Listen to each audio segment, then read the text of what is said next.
حضرت ملک الموت، ان کے بارے میں تو سب کو ہی جاننا چاہتے ہیں۔ ملک الموت کے نام کچھ لوگوں نے اسرائیل بتائے ہیں روایتوں میں، لیکن ایسی کوئی صحیح حدیث نہیں ہے۔ ملک الموت کا نام اسرائیل نہیں ہے، ایسی کوئی صحیح حدیث موجود نہیں ہے۔ حضرت ملک الموت اور ان کی ذمہ داریاں، ان کی ذمہ داری تو سب جانتے ہیں کیونکہ سب کو جانا ہے، ان کا قصہ غور سے بھی سنتے ہیں سب لوگ۔ تو ملک الموت کا معنی ہے موت کا فرشتہ۔ ہم ملک بادشاہ بھی ہوتا ہے، اور ملک ملائکہ جس کی جمع ہے پلورل، تو ملک فرشتے کو بھی کہتے ہیں مالک، ٹھیک ہے۔ جہنم کے ایک داروغہ کا بھی نام مالک ہے، یہ ملک ہے۔ ملک مطلب فرشتہ۔ ملک الموت موت کا فرشتہ، وہ فرشتہ جو روح کو قبض کرنے کے لیے مامور کیا گیا ہے، اپوائنٹ کیا گیا ہے۔ اگرچہ عرف عام میں ملک الموت علیہ السلام فرشتے کے لیے لفظ اسرائیل مشہور ہو چکا ہے، لیکن قرآن اور حدیث میں کہیں بھی یہ لفظ نہیں ہے۔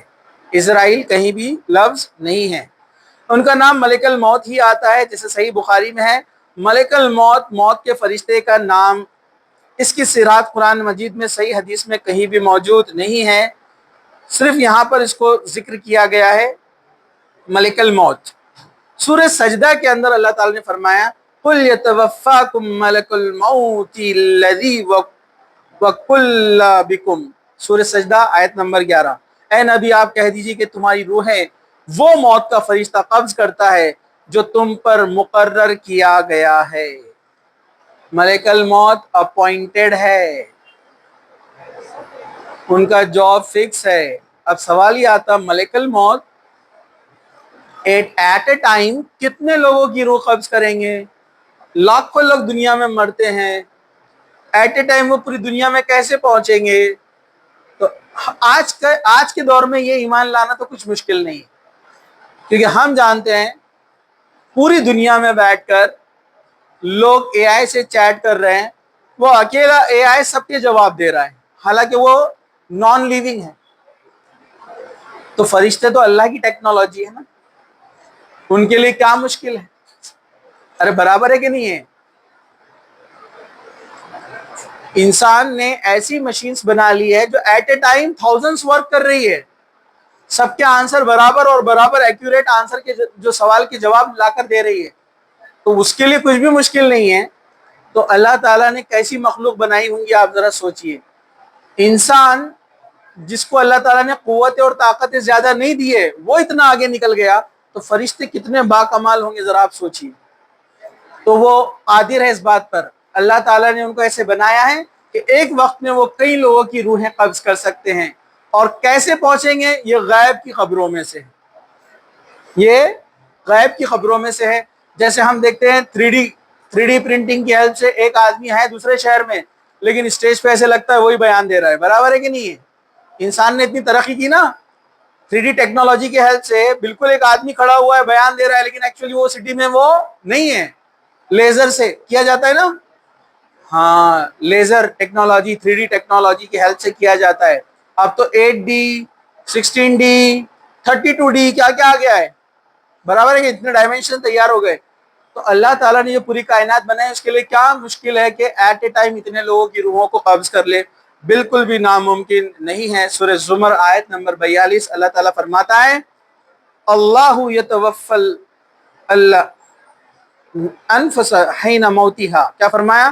لوگوں کے مرنے کے وقت اللہ تعالیٰ ان کی روحیں قبض کر لیتا ہے، روحیں ان کے جسم سے نکالی جاتی ہے۔ روحیں نکالنے کا پروسیس، قبر کے اندر کیا ہوتا ہے، موت آتے وقت کیا ہوتا ہے، انشاءاللہ ہم کبھی اس کے بارے میں ڈیٹیل میں دیکھیں گے۔ ابھی ہم صرف بات کر رہے ہیں ملک الموت کی۔ سورہ انعام آیت نمبر 61، اور وہی اپنے بندوں پر غالب و برتر ہے اور تم پر نگہداشت کرنے والے فرشتے بھیجتا ہے، یہاں تک کہ جب تم میں سے کسی کو موت آتی ہے تو ہمارے بھیجے ہوئے اس کی روح قبض کر لیتے ہیں، اور وہ ذرا کوتاہی نہیں کرتے۔ تو اللہ تعالیٰ نے فرمایا کہ وہ ذرا بھی مسٹیک نہیں کرتے۔ جب فرشتہ آتا ہے، ملک الموت آتے ہیں، تو برابر اس کی روح کو وہ وقت پر لے کر چلے جاتے ہیں۔ یہاں پر اس کی تفصیل آتی ہے۔ اب ان کے تعلق سے اور کس طرح سے ذکر کیا گیا ہے ذرا دیکھیے۔ سورہ نازیات میں اللہ تعالیٰ نے کہا ڈوب کر سختی سے روح کھینچنے والوں کی قسم، گرہ کھول کر چھڑا دینے والوں کی قسم۔ تو سورہ نازیات میں یہاں پر فرشتوں کا ذکر کیا گیا ہے کہ ملک الموت کی مدد کے لیے اللہ تعالیٰ نے اور بھی فرشتے متعین کیے ہیں۔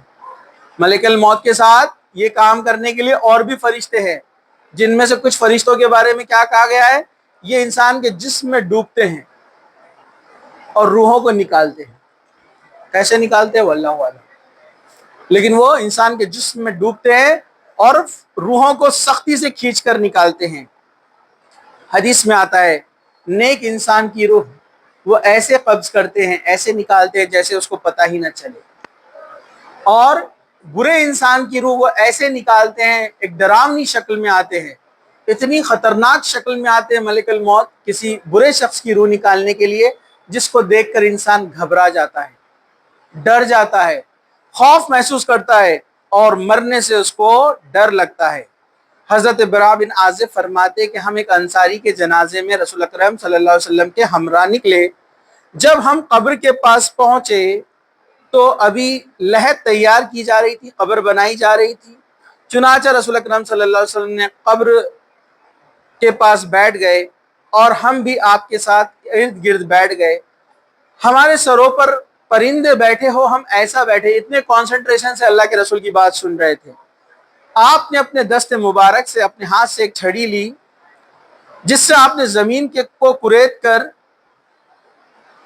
اس میں لکیریں بنائی، اور آپ نے 2 سے 3 مرتبہ فرمایا اللہ تعالیٰ سے عذاب قبر سے پناہ مانگو۔ پھر فرمایا مومن بندہ اس دنیا میں رخصت ہو کر آخرت کی طرف گزر رہا ہے تو آسمان سے اس کے پاس فرشتے آتے ہیں، ایسے روشن چہرے والے گویا کہ ان کے چہرے سورج ہیں۔ ان کے پاس جنت سے لایا ہوا کفن ہوتا ہے اور جنت سے لائی ہوئی خوشبو ہوتی ہے۔ وہ حد نگاہ تک آ کر بیٹھ جاتے ہیں جہاں تک انسان اس کو دیکھتا ہے۔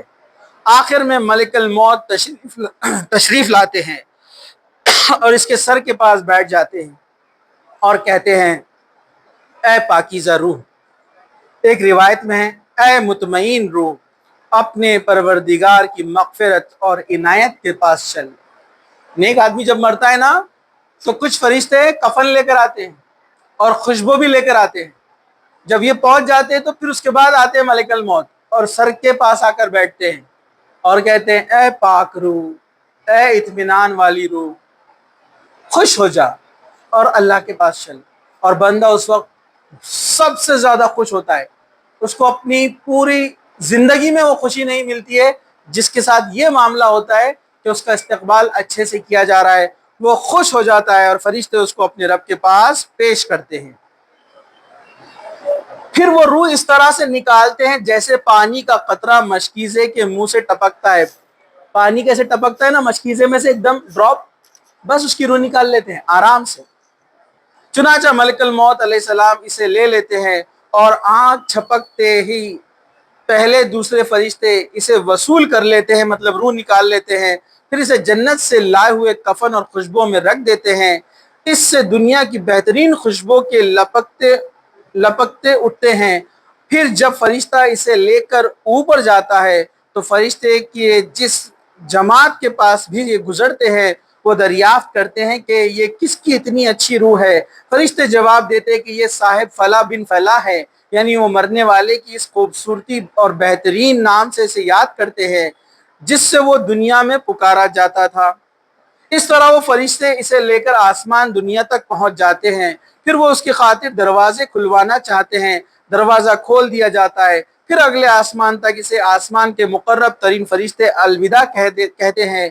یہی معاملہ 7ویں آسمان تک پہنچ جاتا ہے۔ اس موقع پر اللہ تعالیٰ ارشاد فرماتے ہیں میرے بندے کا نام اعمال بلند پایا لوگوں کے دفتر میں لکھ دو، اس کی روح کو زمین میں اس کے جسم میں واپس لوٹا دو۔ پھر قبر میں اس کے پاس 2 فرشتے آتے ہیں، وہ اسے بیٹھنے کو کہتے ہیں، بندہ قبر کے اندر بیٹھ جاتا ہے۔ پھر دونوں اس طرح سوال پوچھتے ہیں من رب کا، وہ جواب دیتا ہے رب اللہ، اللہ میرا رب ہے۔ سوال کرتے ہیں ما دینو کا، تیرا دین کیا ہے، وہ جواب دیتا ہے دین الاسلام، میرا دین اسلام ہے۔ پھر وہ سوال کرتے ہیں کہ تمہارے نبی کون ہے، وہ کہتے ہیں میرے نبی محمد صلی اللہ علیہ وسلم ہے۔ پھر اس کے بعد فرشتے سوال کرتے تجھے یہ سب کیسے معلوم ہوا؟ وہ جواب دیتا ہے میں اللہ کی کتاب پڑھا، اس پر ایمان لایا اور میں اس کی تصدیق کی، چنانچہ اسے منادی کرنے والا آسمان سے اعلان کرتا ہے اس بندے نے سچ کہا، اس کا ٹھکانہ جنت ہے، جنت بنا دو، اسے جنت کا لباس پہناؤ، اس کے لیے جنت کے دروازے کھول دو، چنانچہ جنت کے ہوائیں اس کی طرف آتی ہے، خوشبو آتی ہے، اور اس قدر حد نگاہ جہاں تک جاتی ہے قبر کشادہ ہو جاتی ہے۔ نیک بندے کا معاملہ دیکھیے، سب تفصیل سے بتایا گیا ہے کیا ہوگا۔ آپ صلی اللہ علیہ وسلم نے پھر آگے فرمایا، غور سے سنیے، آپ صلی اللہ علیہ وسلم نے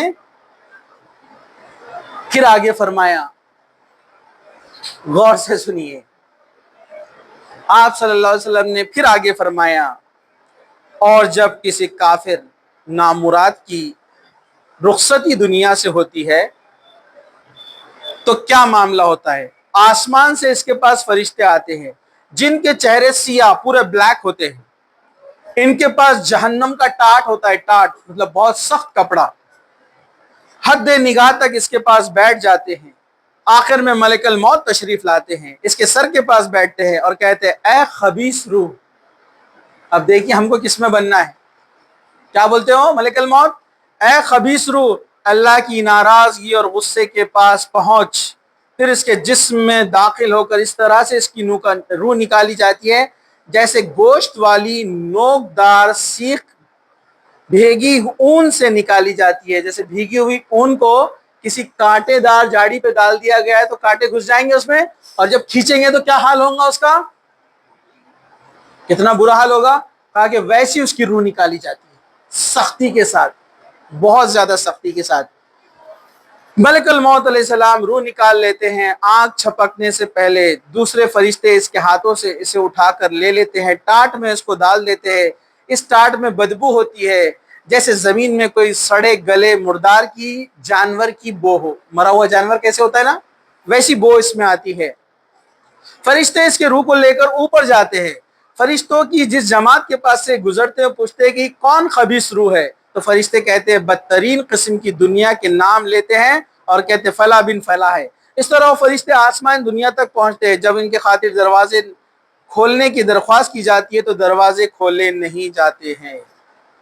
پھر آپ نے آیت تلاوت فرمائی، ترجمہ یہ ہے کہ ان کے لیے آسمان کے دروازے ہرگز نہ کھولے جائیں گے، نہ ان کے لیے جنت میں جانا اتنا ہی ان کے لیے ناممکن ہے جتنا سوئی کے اندر سے، یعنی سوئی کی ناک میں سے اونٹ کا گزرنا۔ سورہ اعراف آیت نمبر 40، کہا کہ سوئی کی ناک میں سے جس طرح سے اونٹ نہیں جا سکتا کبھی، یہ لوگ کبھی جنت میں داخل نہیں کیے جائیں گے، اور ان کے تعلق سے تفصیل اور آگے بیان کی گئی کہ ان کا معاملہ کیا ہوگا۔ انشاءاللہ اگلے درس میں ہم دیکھیں گے ان فرشتوں کے بارے میں جو بہت زیادہ کنٹروورسی چلتی ہے جادو کے تعلق سے، ہاروت اور ماروت۔ انشاءاللہ اگلے درس میں ہم ان کے تعلق سے دیکھتے ہیں۔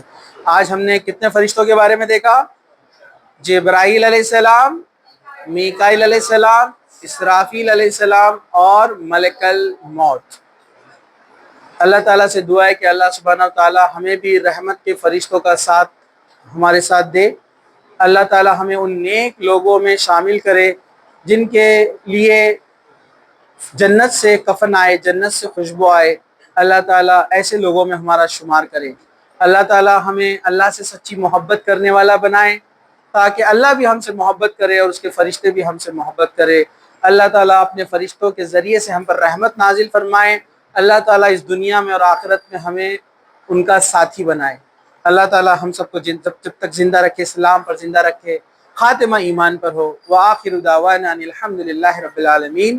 سبحان ربک رب العزۃ عما یصفون وسلام علی المرسلین والحمد للہ رب العالمین۔